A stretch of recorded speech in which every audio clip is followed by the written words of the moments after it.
Hello students, आज हम पढ़ने वाले हैं class 7th English NCERT book Honeycomb का chapter a bicycle in good repair. तो कहानी शुरू होती है इस चैप्टर के ऑथर से, जिनका नाम था जीरोम के जीरोम। तो यहाँ पर जो जीरोम है और उनका एक फ्रेंड होता है, वो उनसे बोलता है कि चलो भाई, क्यों ना बाइसाइकिल चलाई जाए सुबह सुबह।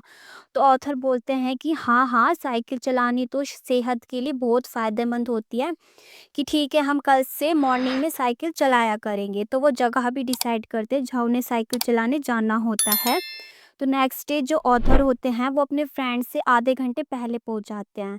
तो जो ऑथर का फ्रेंड होता है वो आधे घंटे लेट आता है, बट वो ऑथर को बोलता है, अरे तुम तो मुझसे पहले आ गए, जल्दी आ गए।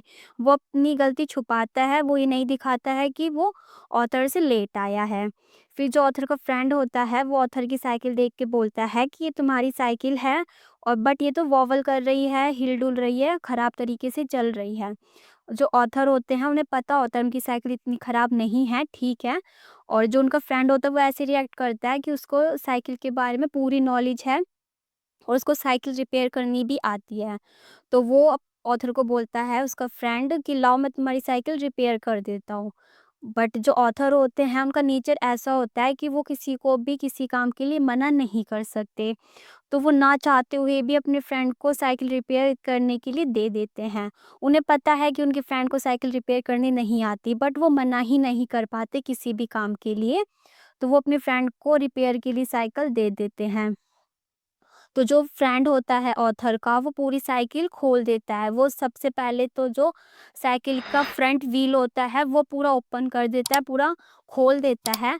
और वो बोलता है कि इसकी तो वॉल बियरिंग जो होती है उसमें ही प्रॉब्लम है, ये हमें पूरी निकालनी पड़ेगी। तो जैसे ही वो वॉल बियरिंग निकालता है तो वो वॉल बियरिंग क्या होती है, पूरे में फैल जाती है। तो वो ऑथर को बोलता है कि अरे अरे, इसको इकट्ठी करो, इसका इसमें से एक भी वॉल बियरिंग मिस हो गई, खो गई, तो मैं साइकिल कैसे रिपेयर कर पाऊँगा, उन्हें फिर कैसे जोड़ूँगा। तो जो ऑथर होता है वो अपनी हैट में क्या करता है, अपनी कैप में वो बॉल बेयरिंग इकट्ठी करने लग जाता है और फिर अपने फ्रेंड को दे देता है। तो फिर वो उसको जोड़ देता है। फिर क्या होता है कि जो उसका वो प्रोसेस हो जाता है खोलने का।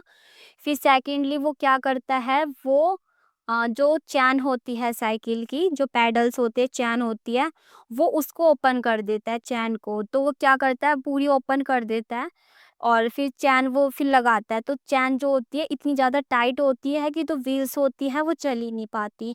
वो दोबारा से फिर सारी चीज़ें ओपन कर देता है, हैंडल अलग कर देता है, पैडल्स अलग कर देता है, चैन अलग।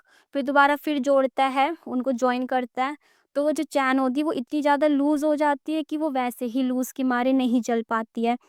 फिर लास्टली वो फिर से चैन लगाने की कोशिश करता है, फिर नॉर्मली चैन लग जाती है, बट जो होता है प्रॉपरली वो वर्क पहले की तरह नहीं कर रही होती है। फिर struggle to resemble the bicycle. फिर लास्ट में वो और ज़्यादा मेहनत करते हैं, बहुत ज़्यादा एफर्ट लगता है। वो फिर से प्रोसेस करते हैं, दोबारा से साइकिल को जोड़ते हैं और जो बॉल बेयरिंग होती है उसको वापस से अपनी जगह पर लगाने के लिए मेहनत करते हैं। उन्हें गलत तरीके से डाल देते हैं और आगे के पहिए को फिर से ख़राब तरीके से जोड़ देते हैं। लेकिन जो ऑथर होता है वो ये सब होते हुए देख रहा होता है और वो खुद को असहाय महसूस करता है कि मैं कुछ बोल भी नहीं सकता हूँ, इसने मेरी साइकिल और भी ज़्यादा ख़राब कर दी है। और जो साइकिल होती है वो पूरी बर्बाद हो चुकी होती है, पूरी तरीके से खराब हो चुकी होती है।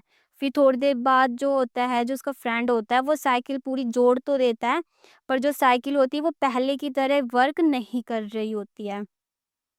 तो ऑथर अपने फ्रेंड को बोलता है कि अब ये रहने दो, और कि अब जो ऑथर होता है वो ये डिसाइड करता है कि आज हम कोई भी साइकिल चलाने नहीं जाएँगे, क्योंकि साइकिल जो होती है पूरी तरीके से खराब हो चुकी होती है, पहले की तरह वो काम नहीं कर रही होती है। जो उसका फ्रेंड होता है उसमें साइकिल और भी ज़्यादा, पहले से भी ज़्यादा खराब कर चुकी होती है। उसकी अच्छी खासी साइकिल उसके फ्रेंड ने पूरी खराब कर दी।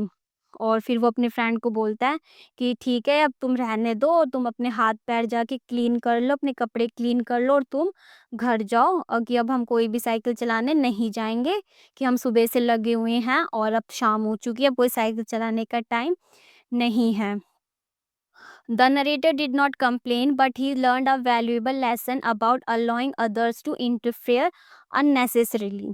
जो ऑथर होते हैं वो शिकायत तो नहीं करते हैं उससे, लेकिन वो अपने मन में सोचते हैं कि उसको ऐसे अपने चीज़ों में, मतलब अपने कोई भी सामान ऐसे इंटरफेयर नहीं करने देना चाहिए किसी को भी।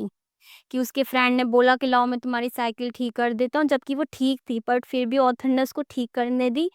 तो ये उसने गलत किया ऑथर ने, ये उसका जो नेचर था हर किसी को भी हाँ करने का किसी भी काम के लिए, ये गलत था। तो बेटा इसके कुछ थीम्स और मैसेजेस भी हैं जो एग्ज़ाम में अक्सर पूछ लिए जाते हैं। पहला है over confidence can be harmful.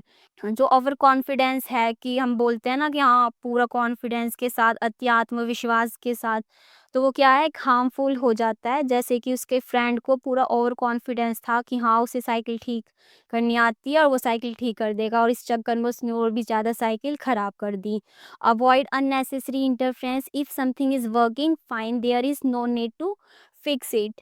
कि जो हमारा जो अनावश्यक हस्तक्षेप होता है यानी कि इंटरफेरेंस होता है, हमें वो नहीं करना चाहिए, अवॉइड करना चाहिए।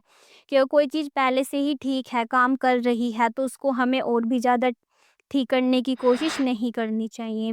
Patience and tolerance, the narrator's काम demure throughout the ordeal reflects his patience and tolerance. कि इसमें ये दिखाया है कि जो उसका फ्रेंड और जो ऑथर था कि वो कैसे पेशेंट के साथ, टॉलरेंस के साथ खड़ा होकर देख रहा था कि उसने, मतलब उसकी साइकिल पूरी तरीके से खराब हो रही थी, उसका फ्रेंड कर रहा था, बट उसने शांति बनाए रखी, शांत व्यवहार रखा और धैर्य के साथ और सहनशीलता के साथ खड़ा रहा।